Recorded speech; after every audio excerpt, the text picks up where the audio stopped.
For the classroom, you will find that we employ a variety of cues. One thing about the C class, it's great, it's so much fun, but there are a lot of transitions. We ask the kids to come into a classroom, get settled, play for a little bit, then they do this morning meeting time, which is a more structured time, and then from there, we get on trains, we go to a museum, we see these great things, but we spend a lot of our time moving from one place to another. Kids start to understand the routine pretty quickly, which is nice because we do keep things really organized as far as that routine goes. But it can be hard. It can be hard for adults. I'm sure your first class, you were like, whoa, what are we doing? Where are we going? Why are we leaving now? And even though I try really hard to communicate where we're going and what we're doing with the adults and the children, there's a lot happening. So sometimes I notice that young children have a hard time leaving one space and going to another. So these are some of the ways that we try and deal with that. So one thing you'll do is you'll see me give a variety of cues. I'll do a 2-minute warning, and then when I do that, I oftentimes show a sign for 2. We'll do a song, we prepare the classroom, kind of make it feel like a new place. Another thing is that because morning meeting can be a hard thing, they don't want to leave the toys, they're more than welcome to bring a toy over, a kind of a transition object, from what they were playing with into circle if they need. Same thing with walking on trains or being in a stroller. I will say we need to walk on trains. I'll show my hand to offer a hand to see if anyone wants to grab it. I'll blow in a train whistle, we'll sing a song. All of these things that I'm doing have been really thought out to make sure that our transitions are as smooth as possible. That being said, I do understand that we're working with young children and some transitions get a little bit rocky and bumpy. If you find yourself having a hard time with transitions, take a second to talk to me or Mary Beth. We can offer some advice. Throughout the year, almost everyone experiences ups and downs with these transitions. Another thing, huge parent trick, caregiver trick that we like to do at C is offer a choice. We like to do a choice between 2 things, and a couple other pointers is making sure that it's a real choice. So it can't be a punishment, and you can't offer something you can't actually carry out. So, for example, if your child, doesn't want to put on their coat or something, you can say, what would be a good choice? Oh, like you can put on the coat yourself, like you can flip and dip, or I can help you. Like, what do you want to do? It's your choice. So you put it on yourself, or I'll help you. Another good choice for like no coats would be like, well, you can put on your coat in the lobby or outside when you actually get to feel how cold it is, but you have to have a coat. So it's your choice.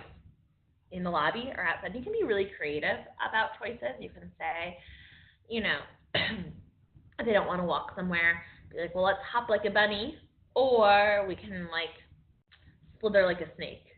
So you can be really creative and you can do choices without actually having, anything physical near you, which is awesome. And it really helps with autonomy that young children are trying to grow, where they can hear their voice and you're putting the parameters around it as an adult. So you're kind of empowering them when you're offering them choices, particularly when you frame it that way. Similarly to empowering your children, when they do something that impresses you, when they come to Circle for the first time and they sit on their seat, make sure you take some time to really celebrate that. To say like, wow, you came to Circle, I was so proud, it made my heart happy, or however you're feeling, express that verbally to your children. Give them a hug. It's amazing how much that is reinforcing to young children. They're just ecstatic to hear you.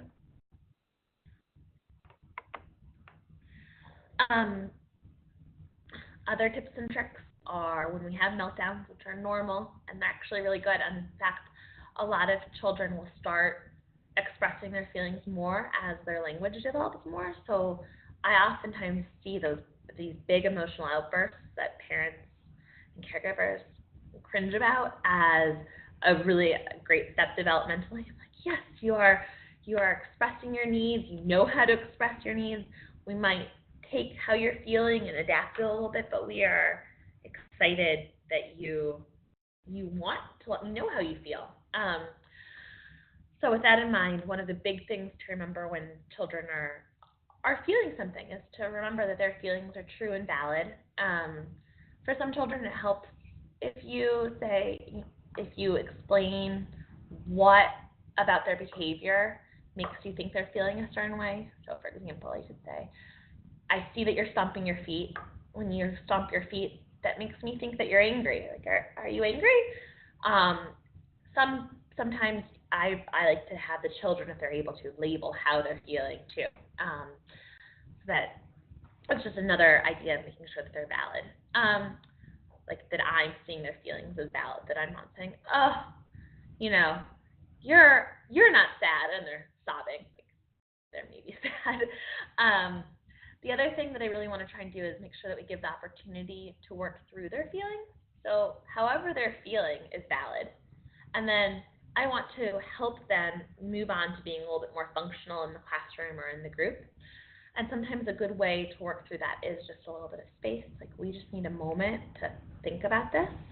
I am a big believer in taking deep breaths, modeling it with children. So breathing in through your nose and out through your mouth a couple of times. I'll suggest that kids do that. I'll also do it if I'm feeling frustrated, and I might even say, I'm feeling a little bit frustrated. I'm going to take a deep breath, and I'll say, another really good trick is just the phrase, maybe next time. You know, they want, I don't know, goldfish, and I have pretzels in my snack bag, and I understand that was disappointing. They might have been thinking about goldfish all day and all night. Like, this was a big deal. You might have even talked to mom about how maybe he was going to have goldfish before he said goodbye this morning, or told grandma about it, and then I have pretzels. And that's really disappointing. But after we take a couple deep breaths, we can say, like, maybe next time I'll have goldfish. And that's nice because it doesn't mean the very next time. Hopefully, particularly if I know that they love goldfish, I can try and make sure we get goldfish in eventually. And it can just help make young children and all people really feel like their feelings are heard and valid. And it's another thing in this setting, which is so much fun, are we have lots of young children who are really learning social and emotional skills, both of themselves and of others. And I like to ask sometimes, is sharing really caring? At C, I like to say we take turns, and